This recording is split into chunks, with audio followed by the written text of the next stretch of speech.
റസൂലുള്ളാഹി സ്വല്ലല്ലാഹു അലൈഹി വസല്ലം തങ്ങൾ പറയാണ്, ഇദാ മാതൽ ഇൻസാനു, ഒരു മനുഷ്യൻ മരിച്ചാൽ ഇൻഖതഅ അൻഹു അമലുഹു, അവന്റെ അമലെല്ലാം പിന്നെ നിഷ്ഫലമായി അല്ലെങ്കിൽ മുറിഞ്ഞുപോയി. എന്നാൽ ഇല്ലാ മിൻ സലാസത്തിൻ, 3 കാര്യങ്ങൾ ഒഴികെ അതവൻ മരിച്ചാലും അവൻക്ക് പ്രതിഫലം കിട്ടിക്കൊണ്ടിരിക്കും.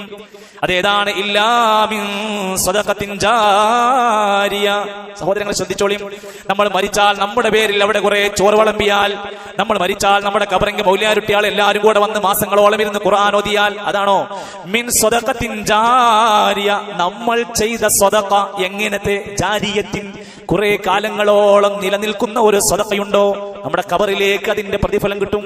ഔ ഇൽമുൻ യുൻതഫഉ ബിഹി, അല്ലെങ്കിൽ പ്രയോജനപ്പെടുത്താൻ പറ്റുന്ന ഉപകാരപ്രദമായ ഇൽമ്. നമ്മൾ മരിച്ചാലും ആ വ്യക്തി എത്ര കാലം ജീവിച്ചിരിക്കുന്നു, അമൽ ചെയ്യുന്നുണ്ടോ, കൂലി കിട്ടും. മൂന്നാമത്തേത് ഔ വലദുൻ സാലിഹുൻ യദ്ഊ ലഹു, സാലിഹായ സന്താനം.